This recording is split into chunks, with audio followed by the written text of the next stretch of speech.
Hey, hey, hey, how are you doing today? I hope you're doing well. And it is the 18th. That's right, we have gone 18 podcasts. Crazy as it is, let's go ahead and get started.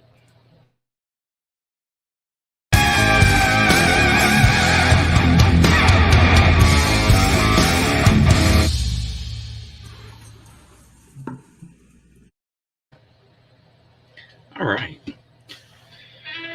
Now, I am uh, shaking things up a little bit, but not by much. Uh, really, not much at all, to be fair. I'm uh, going to do the same thing I do some of the times, but I want to start out first with a news story. Let me go ahead and find that. Boom, boom, boom. All right. Now, the news story I would like to cover is about the silly but talented James Franco.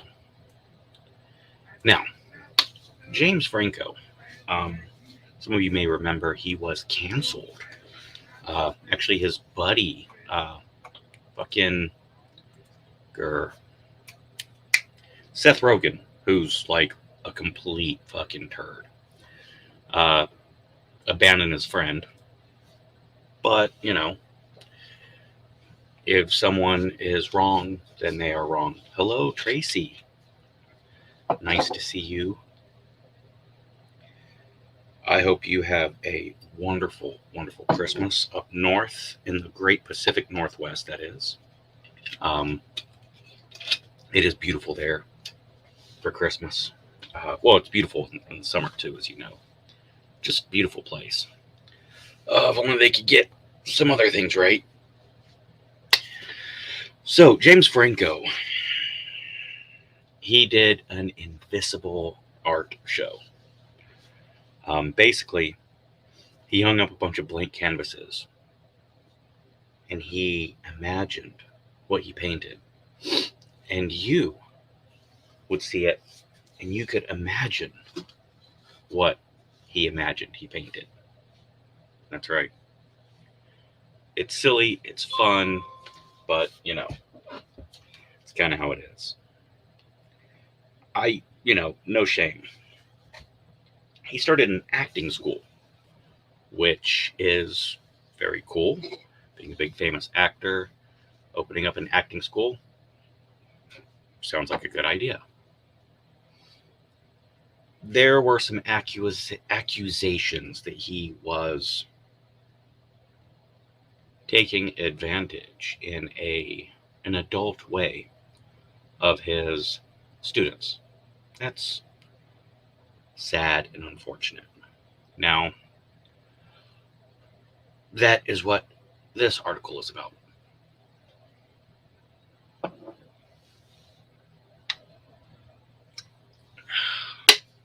Yeah.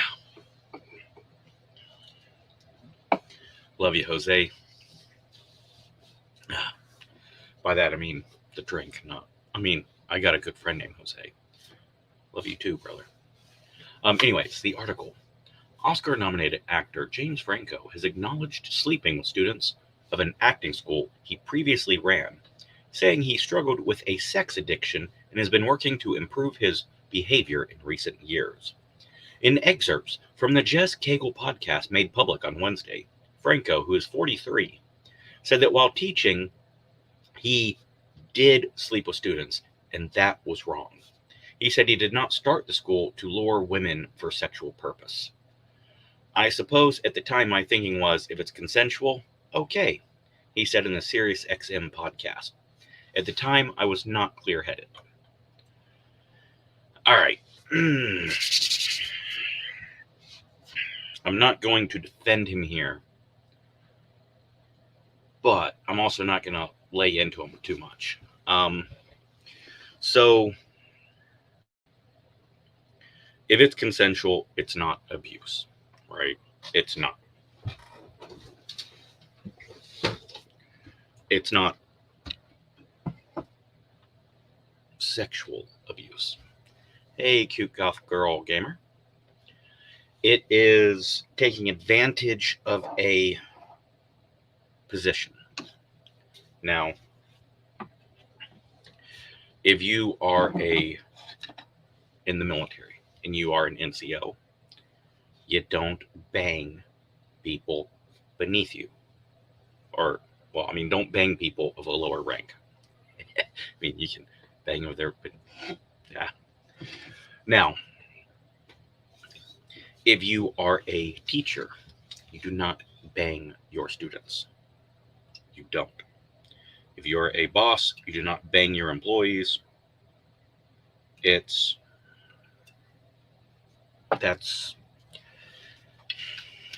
called being a boss, being a leader, I've always, said being a leader. A leader leads. If you are the boss, let's say you're running a fucking grocery store, right? You don't ask anyone to do something that you wouldn't do yourself. Also, don't bang people that work for you. It's messy. You don't shit where you eat. Now, at the time, I was not clear-headed. Fuck off. Were you an adult? Yes. Were you aware that as a teacher, you hold some responsibility? And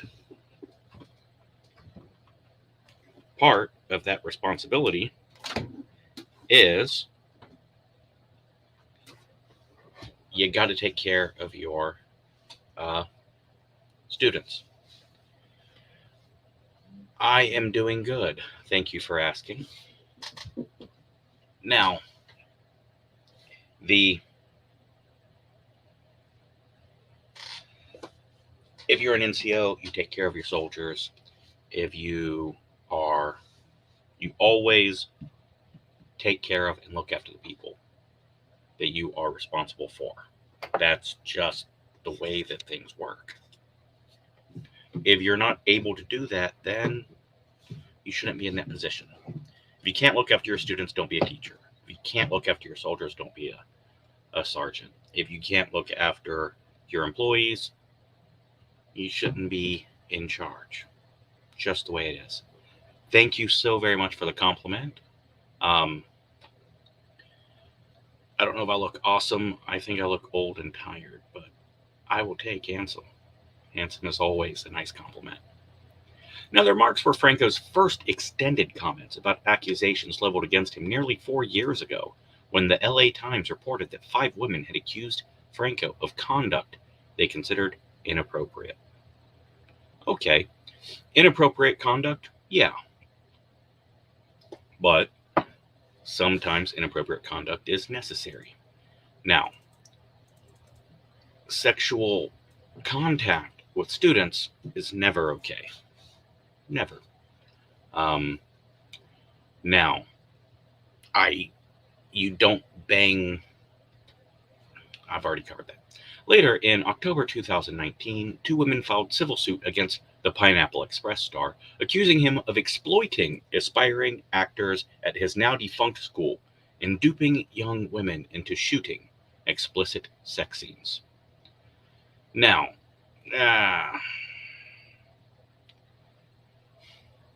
exploiting them, maybe. Not something for court public opinion. Let the civil suit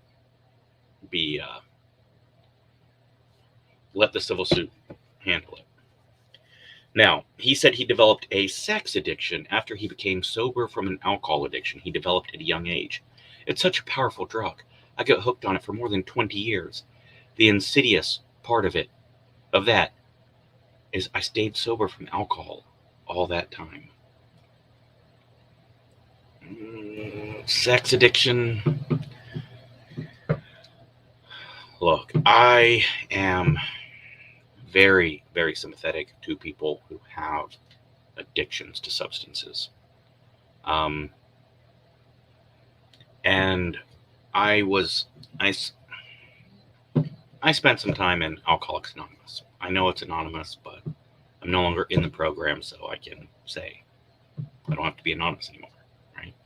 Anyways, what I learned was, and by the way, AA is awesome. I'll drink to that. Not even being funny. Being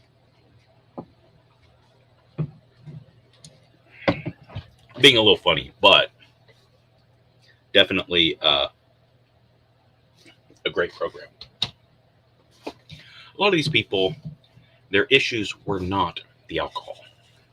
Now, I'm not saying alcohol was not a problem. I'm saying for a lot of these people, it wasn't alcohol that was causing their issues. Oh, I would get drunk and,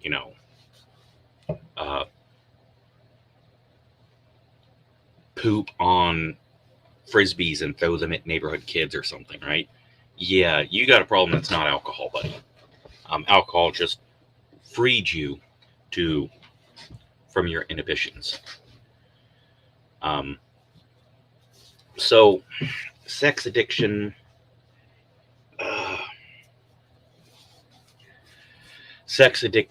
gambling addiction, these are obviously very real things. I know gambling addicts that I could see myself becoming a gambling addict. I love to gamble. Therefore, I do not gamble with money. I won't do it. I gamble with eyebrows. As you can see, mine are almost back. Or I will do slap bets, those sort of things. Or the loser has to put on a dress and hold a sign up at the street corner that says, "I suck at cards," or something humorous, right? One, it makes games more fun. There's some stakes to it. And two, it's funny and embarrassing, but hopefully not in a mean-spirited way. I don't like mean-spirited stuff.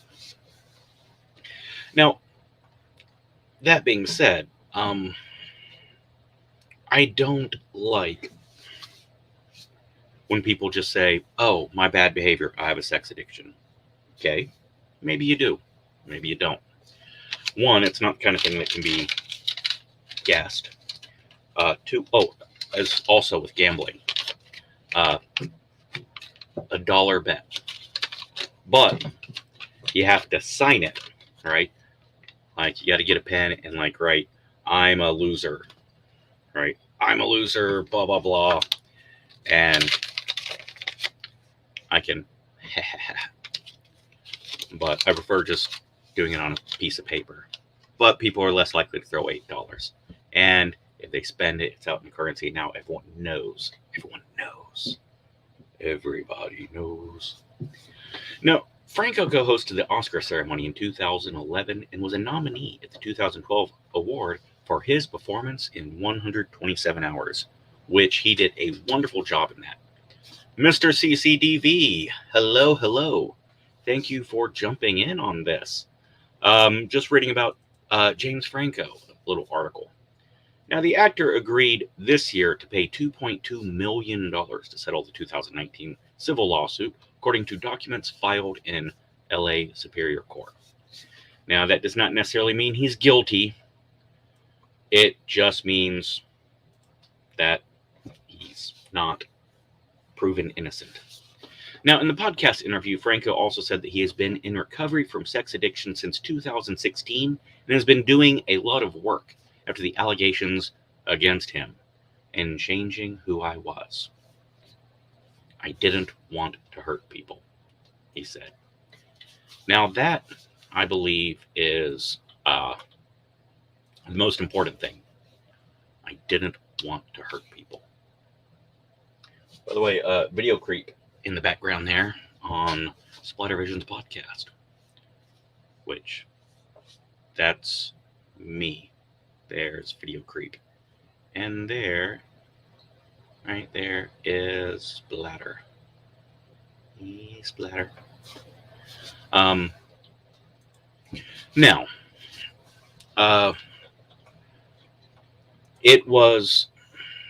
it's often a wise and peaceful choice to not go to court. So I don't believe James Franco is a bad person. I don't believe he did anything hurtful or mean. I just think, as I said, NCOs, grocery store managers, teachers, whatever you are, don't shit where you eat. Just good advice. Now, we don't always follow those, but hopefully we learn the mistake from others, and this is a great teaching moment. Even though James Franco may not be a teacher anymore, hopefully it is a lesson that he has taught us all, those that didn't know it. Now, on to something cool. I love some YouTube channels that are not quite there, but man, there is an awesome channel. And let's see, anyone watching can give a timestamp for me, please?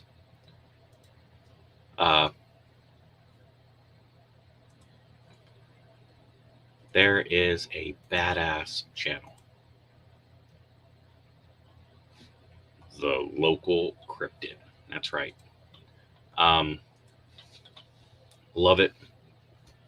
Great fucking channel. And give me a moment and I will pull that up. Great fucking channel. All right. We are shit, I don't know.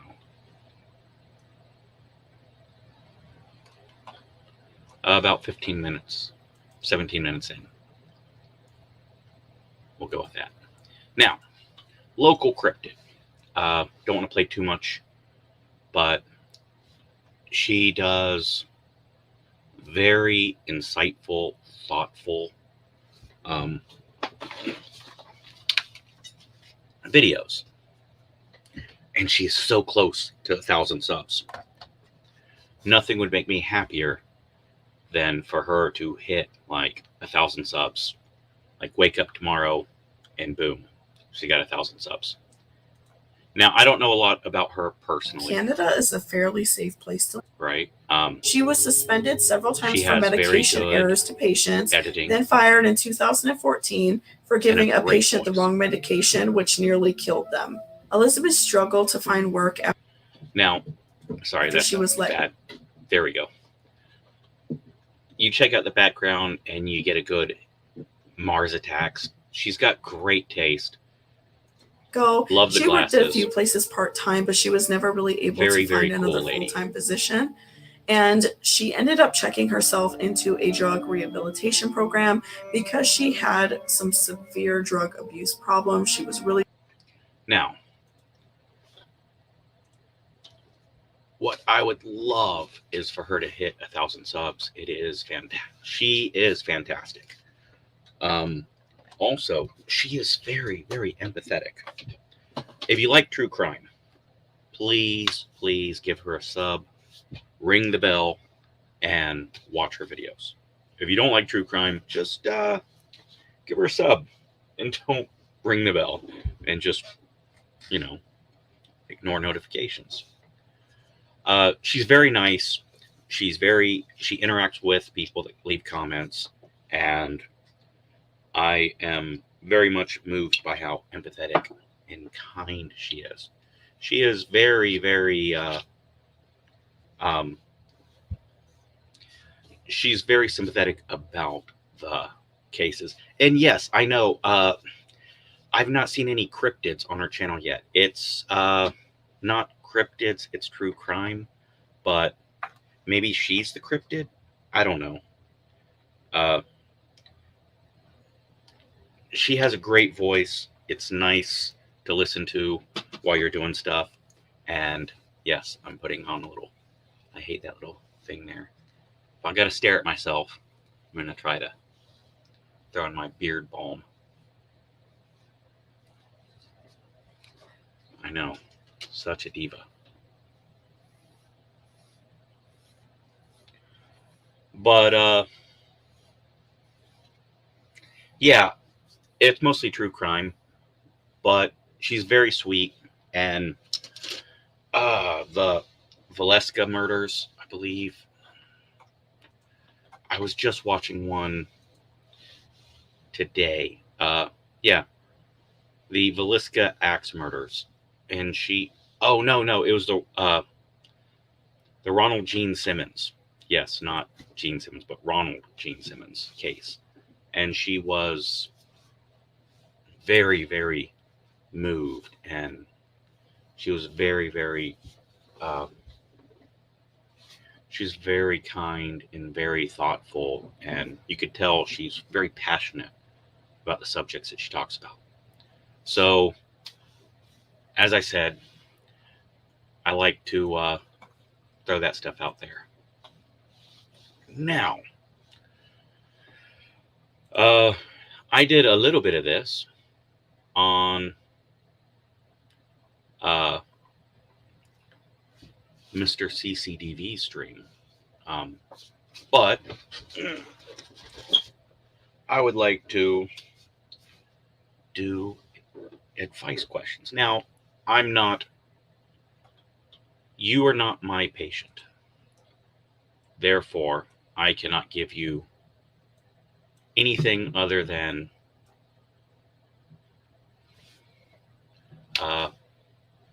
casual opinions on topics that aren't specifically related to you.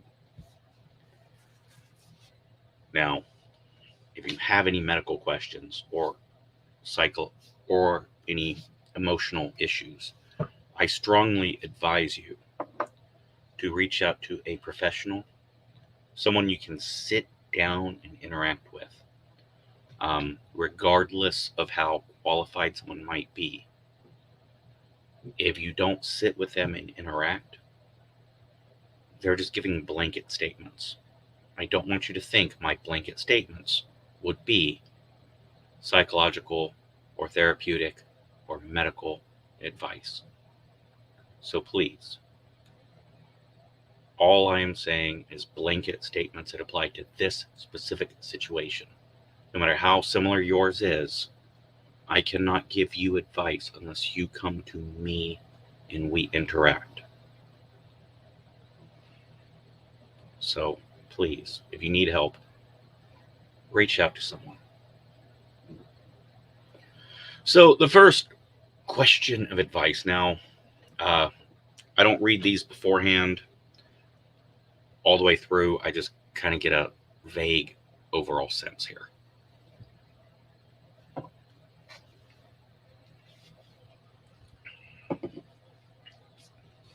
What do you think with couples on different religions?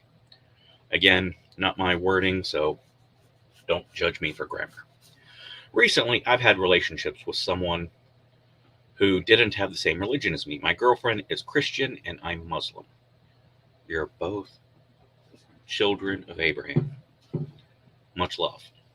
Sometimes I feel like our relationship progress wasn't Jen, though we've different beliefs.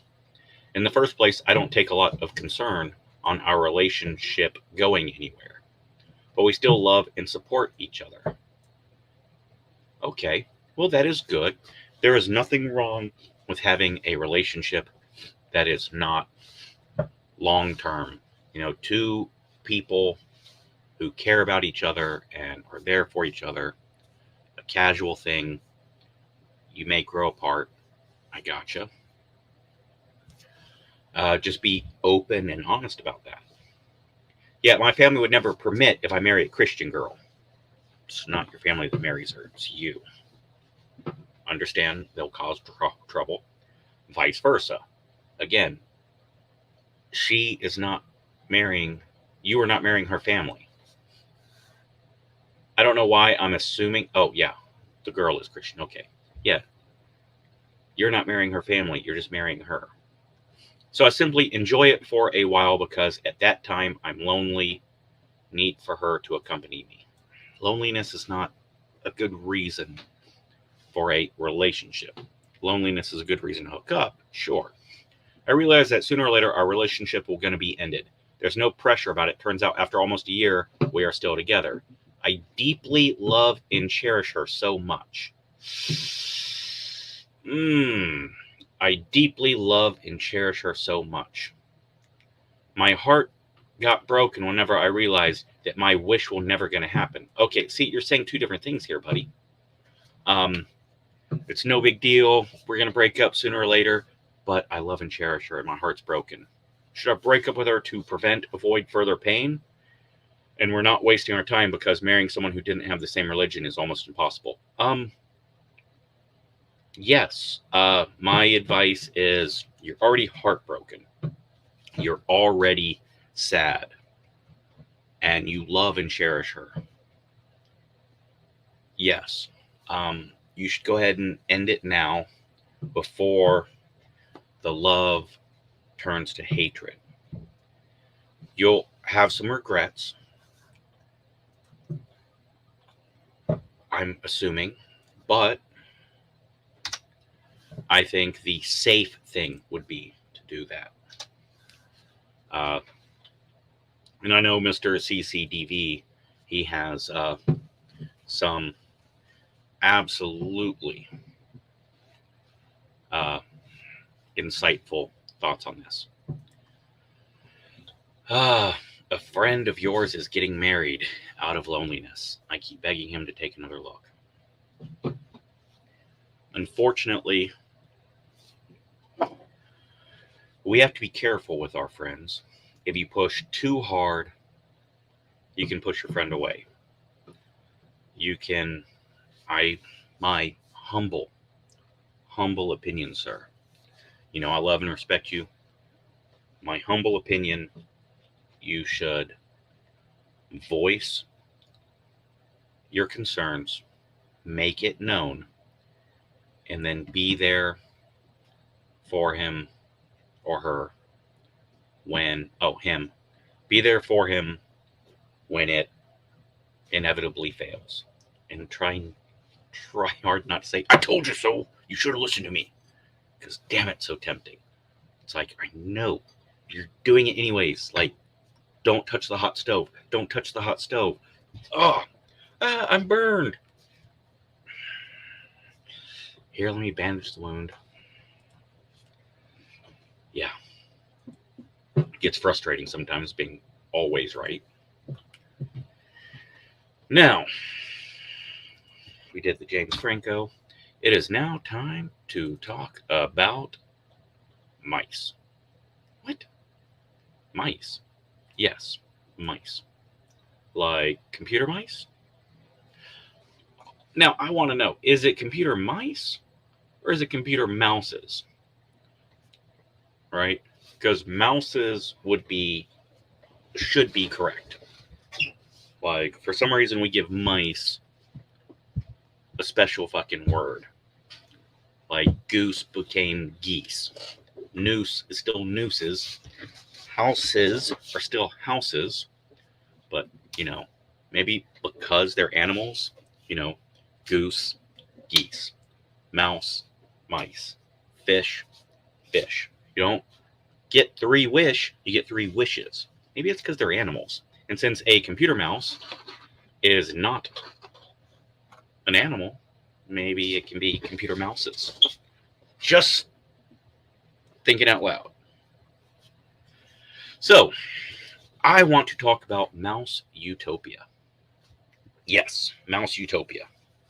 Now, Mouse Utopia, Calhoun's experiment, it is actually fucking frightening. Now, this is just a brief touch on a topic. If you want to get down that rabbit hole, oh boy, you should. It is fascinating and horrifying. So, what humans can learn from Calhoun's Rodent Utopia between 1968 and 1970, American ethologist John B. Calhoun born in 1917, died in 1995. He conducted a behavioral study of captive mice within a 9-square-foot enclosure at a rural facility in Poolesville, Maryland. By the way, I lived in Maryland for 4 years. Joppatown, Edgewood, and Baltimore. If you ever watch The Wire and you go, that's not real, you've never been to Baltimore. Sorry. This is why I'm the rambling Doc J. I get off topic. Now, anyways, within the enclosure known as Universe 25, several pairs of mice bred a population, which ultimately swelled to 2,200 mice. Eventually, they established social orders that created inside and outside factions, and soon mating ceased altogether. You see, the study confirmed his grim hypothesis based on earlier studies of the Norway rat in small settings. In his theory, he suggested that overpopulation spawns a breakdown in social functions that, in turn, inevitably leads to extinction.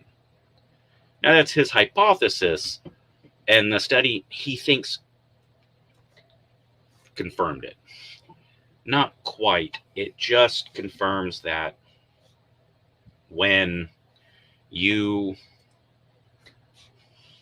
in close situations, behavior changes, and we get to social Darwinism. Whereas with given space and freedom, we can be like the dodo bird. I know people like dodo means stupid. No, dodo means peaceful, happy, fat, and fucking awesome. The reason why dodos are thought of as dumb is because the dodo bird had no fucking predators. And I don't know what the dodo bird tastes like. No one alive today does, I don't think.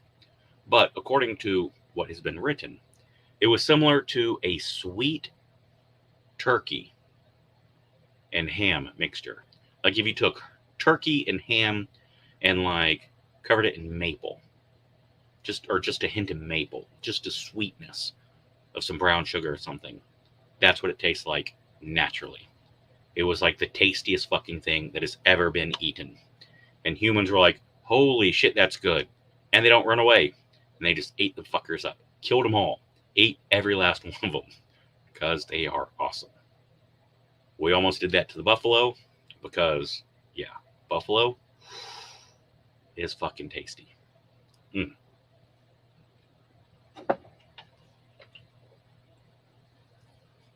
So, in outside Kennan Air Force Base, there is a buffalo restaurant. By that, I mean buffaloes. And it's good. Steak, burgers, I mean, all of it. They serve beef and chicken too, but mainly buffalo. All right.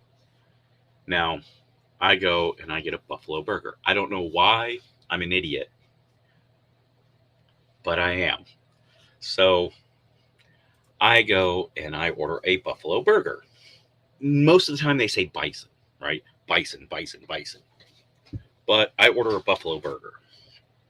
And it's fucking good. It's great. Well, I eat my burger and she's like, is everything good? I'm like, yeah, it's great. You forgot the buffalo sauce. You know, I got jalapenos, but I want some buffalo sauce too. Oh, you didn't tell me you wanted that. It's a buffalo burger means buffalo meat. Yeah. Yes, ma'am. I'm an idiot. May I please have some buffalo sauce to put on my burger? So yeah. Overpopulation just makes us meaner. It makes us more Darwinistic. Close quarters means fewer resources to more people. That's all. Just makes us more competitive.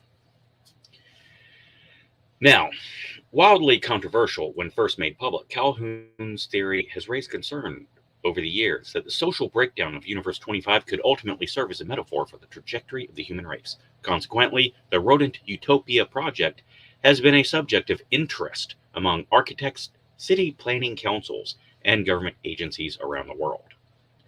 Absolutely the truth. I believe in the revelations in the Bible, it has no mention of the USA. I think we're at the social breakdown stage now. Well, great song, by the way, John the Revelator.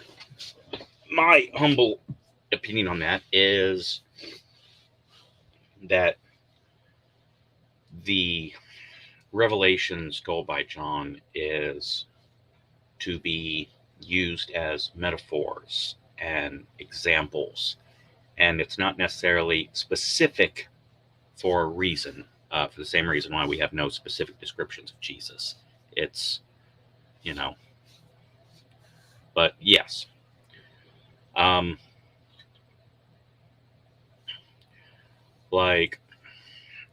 Yes, Gog and Magog, you can interpret. I've also heard the beast from the west bowing to the beast from the east. There's a million ways to interpret it. The best thing, in my opinion, is to look at our current issues, overpopulation being one of them, and look at civil, peaceful ways to correct the problem. Because I think just saying it's the end of times might be slightly defeatist. I think it would be good for us to try to solve the problem until the end. I'd rather die putting the fire out than die in the closet, burned alive. Sounds awful. So, early rodent studies. Calhoun began his experimental research on rodents in 1947 when he studied an enclosed group of Norway rats at a barn in Rockville, Maryland. Norway rats are a lot like Swedish rats, only they don't suck nearly as much. Fuck you, Sweden. Sorry, I've got Norwegian friends. Supplying the critters with unlimited food and water, he expected to see their population swell to 5,000 over the course of a 28-month experiment.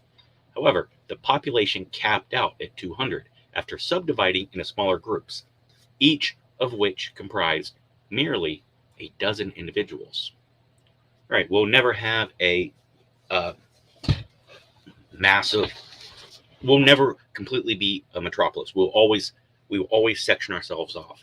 That is just human nature. Actually, just nature, period. Continuing with these studies during the 1950s, Calhoun set up a more complex enclosure to examine how further groups of rodents would behave in a sterilized, predator-free environment. Over the course of these experiments, the same sequence of events would transpire each time. Mice, they meet, they hook up, and they breed a fuck ton. Huge amount of breeding. Massive population boom. Then it levels off. They stop being quite so friendly. They just decide that they have reached their level and they're just going to be greedy now, which is why communism never works. It's just nature. On paper, communism is perfect. Absolutely. Without a doubt. We look at it on paper and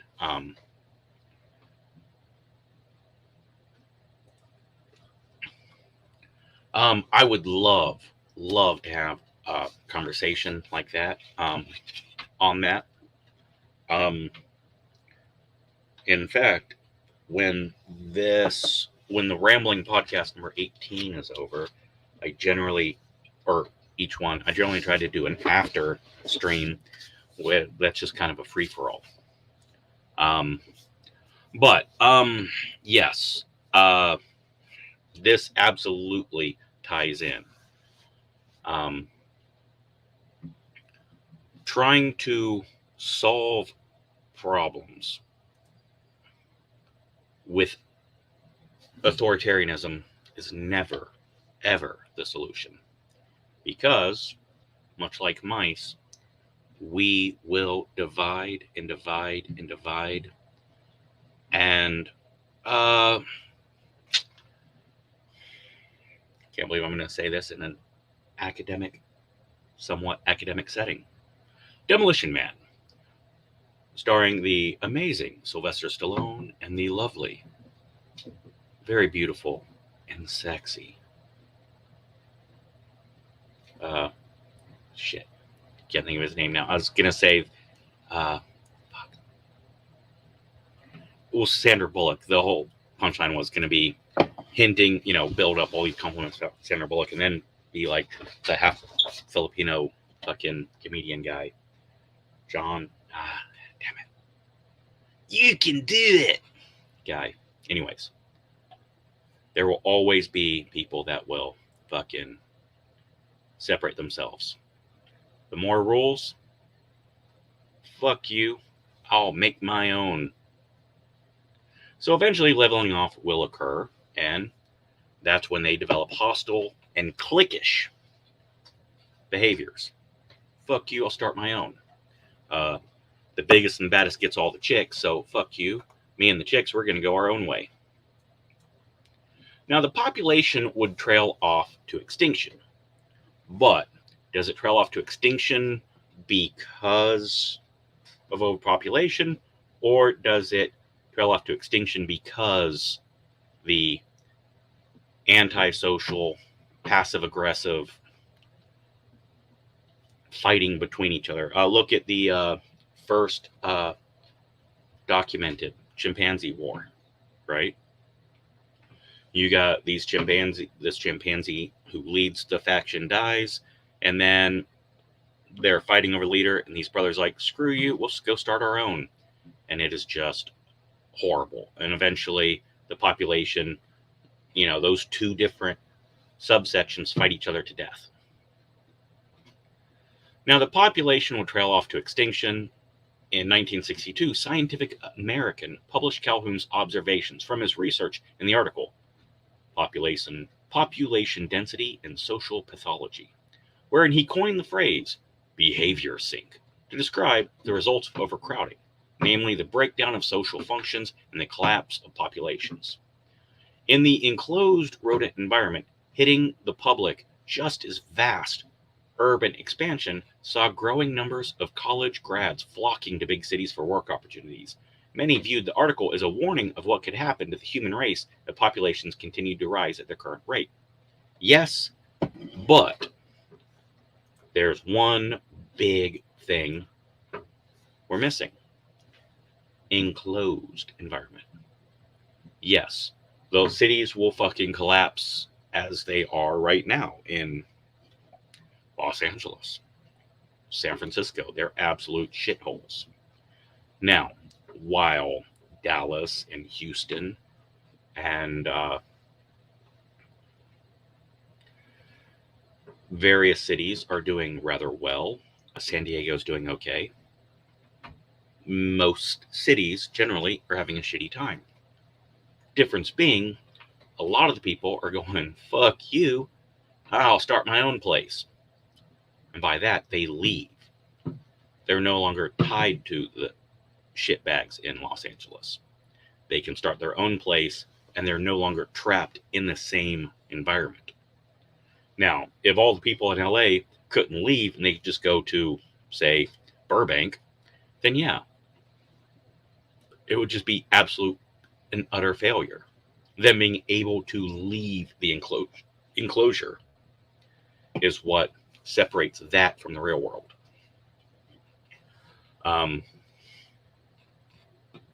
Now, Universe 25, Calhoun's experiment with Rodent Utopia. And this is the specific one that I wanted to bring up. Expanding on his earlier studies, he devised his ultimate research experiment. In Universe 25, a population of mice would grow within a 2.7 square meter enclosure consisting of 4 pens, 256 living compartments, and 16 burrows that led to food and water supplies. With a plague-free environment, a plenitude of comforts, a lack of predation, and an unlimited supply of consumables, the mice would enjoy all the luxuries equivalent to modern human life. Calhoun initiated the experiment with 4 pairs of healthy mice, which were set loose into the enclosure to begin the new society. And man, you got everything you would ever need. No dangers. Well, during the first 104 days, Calhoun dubbed this the strive period. They adjusted to their new surroundings, marked their territory, and began nesting. This was followed by the exploit period, which saw the population double every 55 days. By the 315th day, Universe 25 contained 620 mice. 620 mice from just 4. Now, despite the abundance of space throughout the enclosure, each compartment could house up to 15 individuals. And how many enclosures were there? 256? And the overall enclosure built for capacity of 3,000. Most mice were crowding select areas and eating from the same food sources. The act of eating, as it turned out, came to be viewed as a communal activity, which most of the mice favor the same few compartments. It's as if, with abundant space, they still huddled together in little pockets. If you go to a place like Arizona or New Mexico or Nevada, you'll see these little pockets, little pocket towns. It's like island living. I've always compared it to island living. You've got Mortality, New Mexico, a town of 10,000. And then you've got Fort Sumner, a town of 4,000. And there's little space there, but you don't see like houses along the whole way. No, it's this little town. It sort of spirals out and then dead, nothing for X amount of miles. And then a spiral that circles into another little town. Now, there's all the space in the world. There's no reason you can't fucking just have everyone gets fucking 10 acres. Boom. No. People huddle together. It's not nature. Now, all this huddling, however, led to a drop in mating. The birth rate soon fell to a third of the former level, as a social imbalance took place among the mice.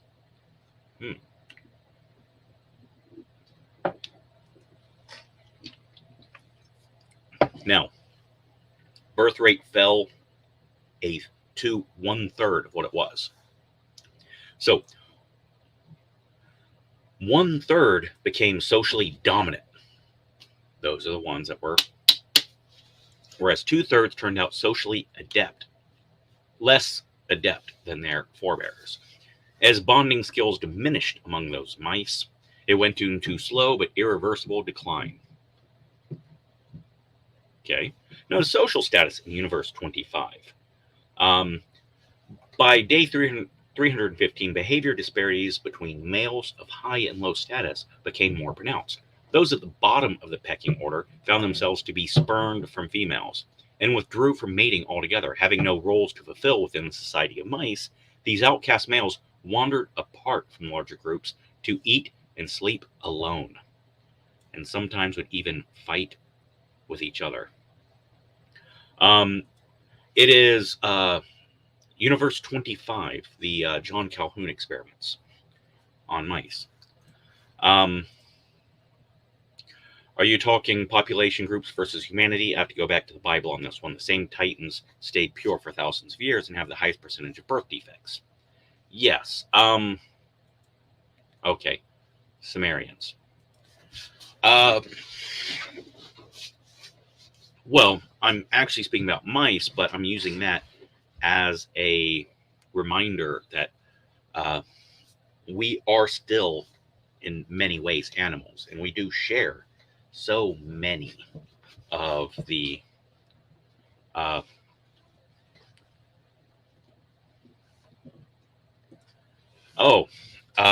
I believe you're talking about that guy right there in the background. That's Video Creep. down there at the bottom. But, man, thank you. Being called handsome again today. That's crazy.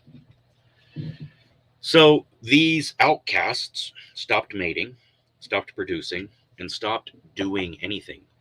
They had no role in society, therefore they stopped contributing. Now, the alpha males, by contrast, became more aggressive and more pugnacious, often launching into violence with no provocation, no motive. With absolute power, you get absolute fucking dickheadness. They would launch into violence, and these males would roam around and indiscriminately rope or grape, take those two words together, other mice, regardless of the gender, because it wasn't about mating anymore. It was just about reasserting their dominance. Like, I'm in charge, so I gotta fucking make sure that everyone knows I'm a badass. Now, the beta males, those ranked between the aggressive alphas and the outcast omegas, they grew timid and inert. They wound up being the passive recipients of violence. In several instances, they became a cannibalistic feast for the dominant mice. Now, infant mice mortality rate, that's right, the male mice abandoning their traditional roles in Universe 25 was not the only issue. The females were left to fend for their nests because so many of the males were ran off. Therefore, many females adopted more aggressive forms of behavior, which would sometimes spill over into violence towards their young.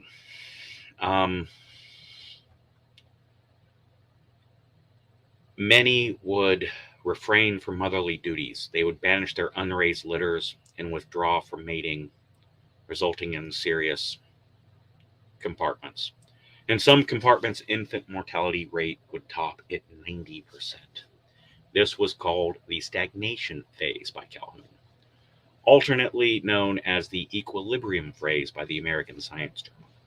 He attributed the overly aggressive and passive behavioral patterns to the breakdown of social roles and rampant overclustering, which was the spike in the child mortality rate. By the 560th day, the population increase had ceased altogether. The mortality rate hovered at around 100%. This was the start of the death phase, or the die period, in which the rodent utopia slid toward extinction. Amidst the violence, hostility, and lack of mating, a younger generation of mice reached maturity, having never been exposed to examples of normal, healthy relations, with no concept of mating, parenting, or marking territory. This generation of mice spent all of their waking hours eating, drinking, and grooming themselves with no goal of mating. In reference to their perfected, unruffled appearance, Calhoun called these mice the beautiful ones. Living in seclusion from other mice, they were spared the violence and conflict that waged in the crowded areas, but they made no social contributions. Now, according to Calhoun, the death phase consisted of two stages: the first death and the second death. The former, the first death, was characterized by the loss of purpose in life, beyond mere existence, no desire to mate, raise young, or establish a role within society. The first death is represented by the lackadaisical lives of the beautiful ones, whereas the second death was marked by the literal end of life and extinction of Universe 25.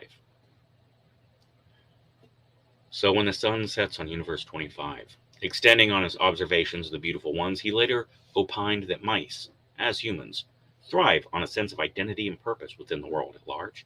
He argued experiences such as tension, stress, anxiety, and the needs to survive make it necessary to engage in society.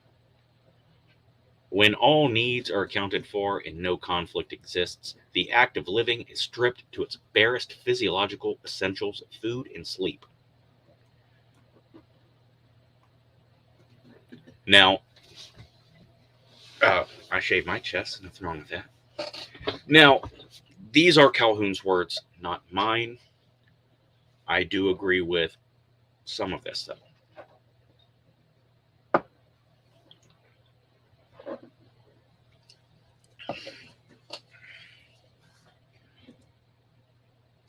Herein is the paradox of life without work or conflict. When all sense of necessity is stripped from the life of an individual, life ceases to have purpose. The individual dies in spirit. Gradually, the mice that refused to mate or engage in society came to outnumber those that formed gangs, raped, and plundered, and fed off their own. The last known conception in Universe 25 occurred on day 920, at which point the population was capped at 2,200. Short, but close to the 3,000 capacity. An endless supply of food, water, and other resources were still there for the mice, but it no longer mattered. The behavior sink had set in, and there was no stopping Universe 25 from careening to its self-made demise. Soon enough, there was not a single living mouse left in the enclosure. A failed salvage attempt and concluding observations. Before the rodent utopia imploded entirely, Calhoun removed some of the beautiful ones to see whether they would live more productive lives if released into a new society, free of social strife and carnage. Placing these mice in a fresh, separate setting with few pre-existing residents, a scenario similar to that which greeted the initial pairs placed in Universe 25, he expected the beautiful ones to awake from their asocial haze and answer nature's call to populate the barren environment. However, they showed no change. No change from their earlier behavioral patterns, refusing to mate or even interact among their new peers. The reclusive mice died of natural causes, and the fledgling society folded without a single new birth. So, in Calhoun's view, there were 5 basic points proved about mice, as well as humans. The mouse is a simple creature, but it must develop the skills for courtship, child-rearing, territorial defense, and personal role fulfillment on the domestic and communal front. If such skills fail to develop, the individual will neither reproduce nor find a productive role within society. As with mice, all species will grow older and gradually die out. There is nothing to suggest human society is prone to the same developments that led to the demise of Universe 25. If the number of qualified individuals exceeds the number of openings in society, chaos and alienation will be the inevitable outcomes. Individuals raised under the latter conditions will lack any relation to the real world. Physiological fulfillment will be their only drive in life. Just as mice thrive on a set of complex behaviors, the concern for others developed in post-industrial human skills and understanding is vital to man's continuance as a species. The loss of these attributes within a civilization could lead to its collapse. Now, after Universe 25, Calhoun continued some work. In 1972, he shared his observations about the result of Rodent Utopia in an essay titled Death Squared: The Explosion, Growth, and Demise of Mouse Population. This work gained instant notoriety for its grim outlook on the consequences of an overpopulated and overly satiated society. Given all the strife that had been impacting the world in the years immediately before Vietnam, race riots, political assassinations, the Cold War, China's Cultural Revolution, the public was fearful Calhoun's findings were indicative of mankind's then present course. The examples of rodent pillage and carnage in the wake of overcrowding seemed to mirror the social unrest of the 1960s and 70s human society, which coincided with unprecedented urban sprawl. Now, despite the grim parables presented in Calhoun's observations, he wasn't trying to imply humankind was headed down a similar path towards extinction. Well, he definitely saw parallels between the downfall of Universe 25 and some of society's ills. He stressed humans, as a more sophisticated species, had the wisdom and the ingenuity to reverse such trends. After all, humans have science, technology, and medicine, all of which gave mankind the ability to pinpoint causation, avert disasters, heal wounds and illness, explore new environments. He also pointed out that Universe 25 was not a natural habitat, as it was supplied with an abundance of food and luxuries, kept free of predators and disease.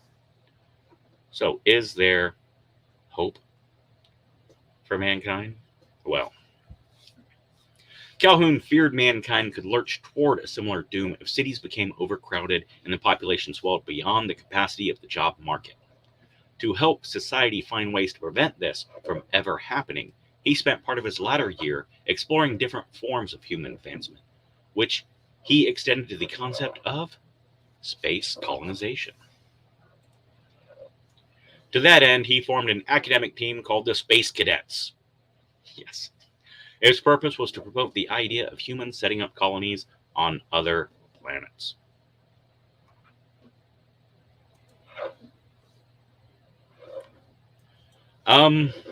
I believe he is more deluded, but you're also listening to my take on it. Like I've not spoken with the gentleman, so I don't know exactly what his emotional or religious or personal feelings are.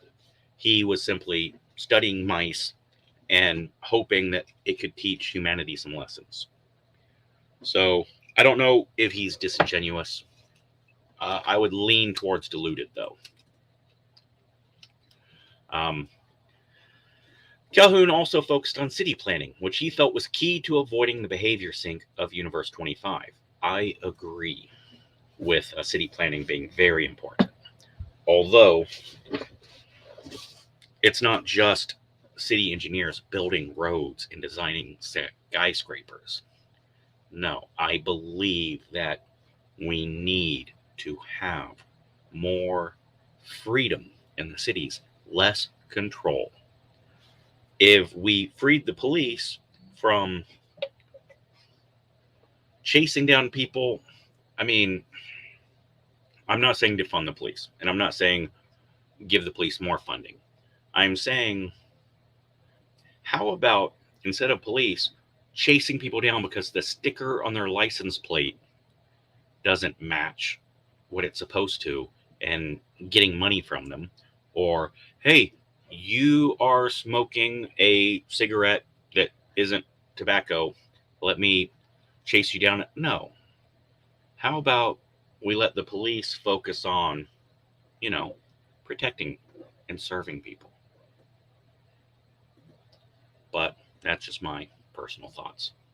Now, he believed the design of cities was partially responsible for the ways in which inhabitants interacted with each other, and steps should be taken in tandem with development to maintain positive communication between people.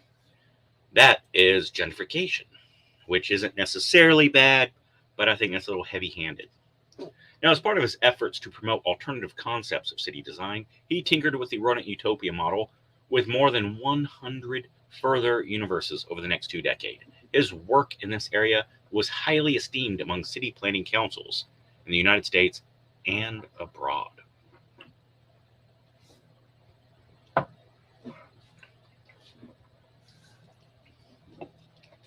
So, Calhoun's legacy and questions in the 21st century. More than 4 decades have passed since Calhoun conducted his Universe 25 experiment. Nonetheless, questions linger regarding the observations he drew from the Rodent Utopia's collapse. Most pressing is the question of human population, which globally could top 9.6 billion by 2050 if we stay on our current course. The population trend arouses numerous concerns. Will mankind continue to thrive if the population exceeds the number of available jobs? There will always be more jobs. What about disruptive technology, whereby a new product or innovation renders whole fields obsolete, or a task that once required multiple hands can now be completed with the press of a button? More farmers. If most jobs are outmoded by technology, what will sustain the economy? Will large cross-sections of the population become destitute, or will the billionaire class support everyone? How will people function and interact with one another in a world where hardly anyone works? Now, if the billionaire class supporting everyone is what many people want, because then the billionaire class owns you. Can an individual develop interpersonal skills when there's no need to pursue working relationships in the outside world? At the very least, mice and men seem rather similar when Calhoun's research is compared with modern day civilization. Now, I know that is a lot. And again, I barely touched in it, right? I didn't go into the specifics of the different groups, but yeah, I believe trying to control society is always a bad idea, right? You don't want to control society. What you want is to protect individuals in society. I want people to have the freedom to do whatever the hell they want, unless they're taking away someone else's freedom to do what they want. Like, less laws would mean better enforcement of the existing laws. And I know preventative medicine, I believe in. I love preventative medicine. But preventative legality, that I'm not a huge fan of. I don't love that.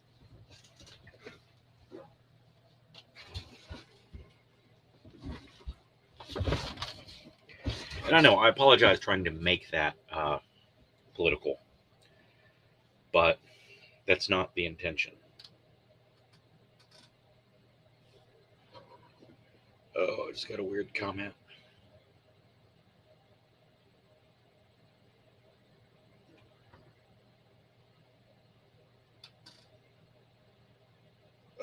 Tube Sock, you're an idiot.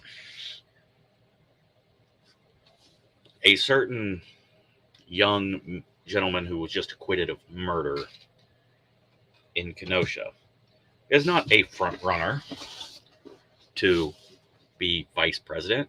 He's not 35. Like, come on. You don't have to look that up. You should just know that offhand. You gotta be 35, born in the United States, and you have to have lived in the country for, 7 years? Something? Yeah. Sorry. You're an idiot. Cute goth girl gamer, I hope you sleep well, and I hope tomorrow is a wonderful day.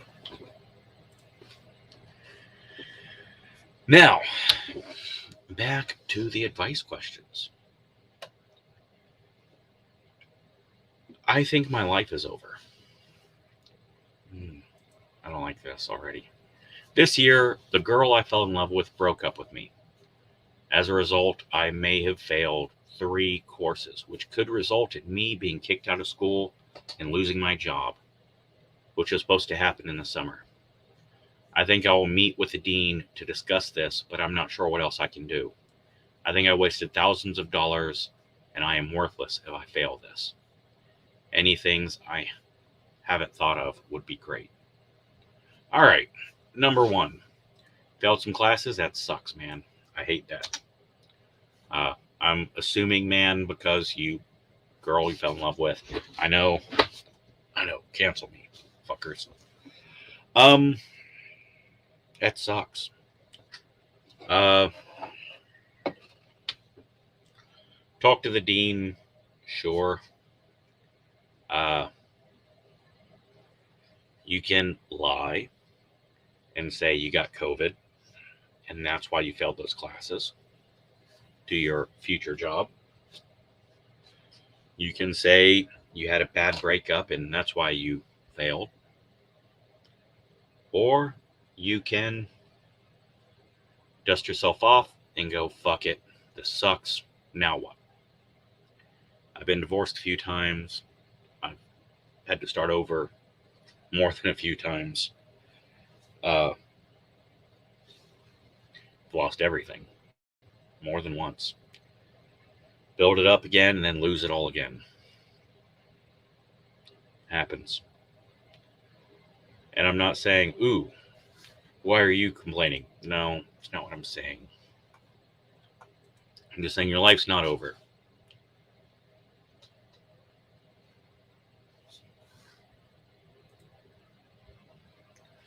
Concurrent or linear decline? I believe it's a linear decline.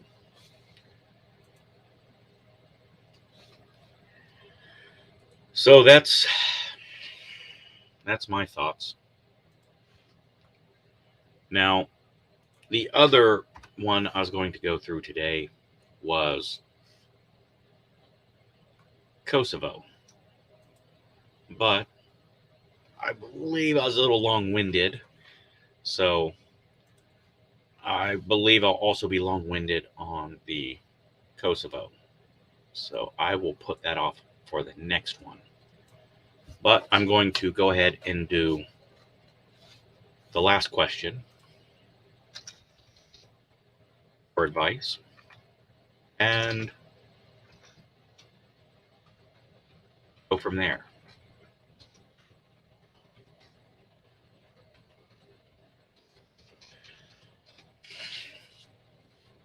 I haven't read this one at all. I just know the topic was antidepressants. Now,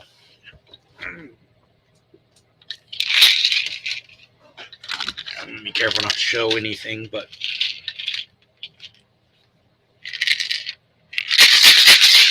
I am familiar with antidepressants.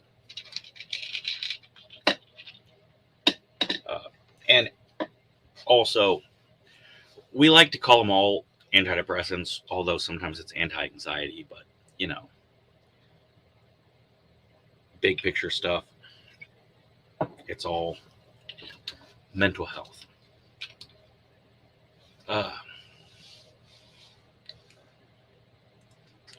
Right. We gotta push through. And one of my parenting beliefs is that you allow your kids to fuck up when they're young, when they're little, and the fuck up is not going to be life ending. Right?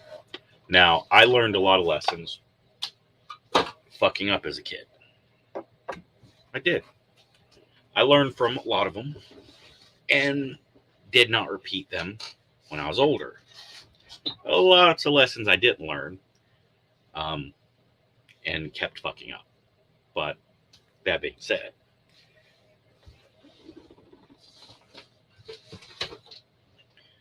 and I'm not saying the kids' parents or anything like that. I'm just saying, you know,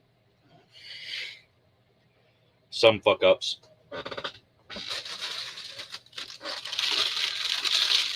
Everyone's going to have them. It's good to have them when you're young and the effects aren't that permanent. Now everyone loves when people eat.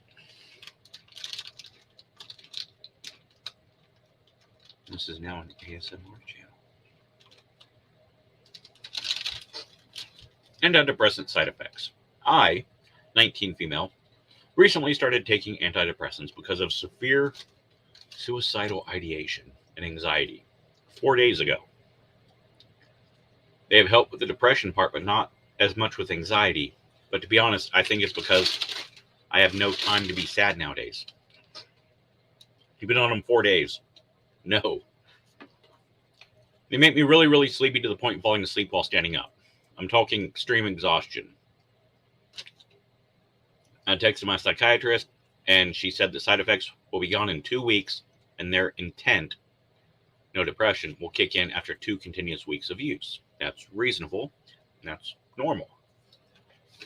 I'm taking care of my family business because my dad is very sick. And my own one, as well as taking care of my siblings. I need as much energy as I can, but no matter what I eat, I'm always tired. And this pills also make me lose appetite So I'm not eating as much. Please help. 2 weeks. Give it 2 weeks. Sucks. But you had suicidal ideation. Now, shit doesn't get fixed in 4 days. Shit may never be fixed. Take the medication for 2 weeks. Then reach out to your shrink and have a detailed conversation. And I would say, after 2 weeks, if you're not happy, I would say give it 2 more weeks, and then if you're still not happy, change medication. Talk to your shrink, say you want a different medication. Take 2 weeks to get everything out of your system, and then try another one. We don't always get the right medication on the first try. Sometimes you got to try 3, 4, 5 different meds. But I mean, don't think I can't take medications. No, you just haven't found the right one yet. It's not like antibiotics, where, here's the problem, this is what kills it. Depression, anxiety, those are entirely different. But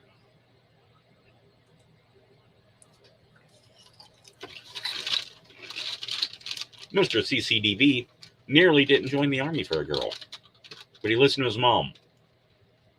I guess I did listen to a girl. Well, moms aren't girls. They are moms.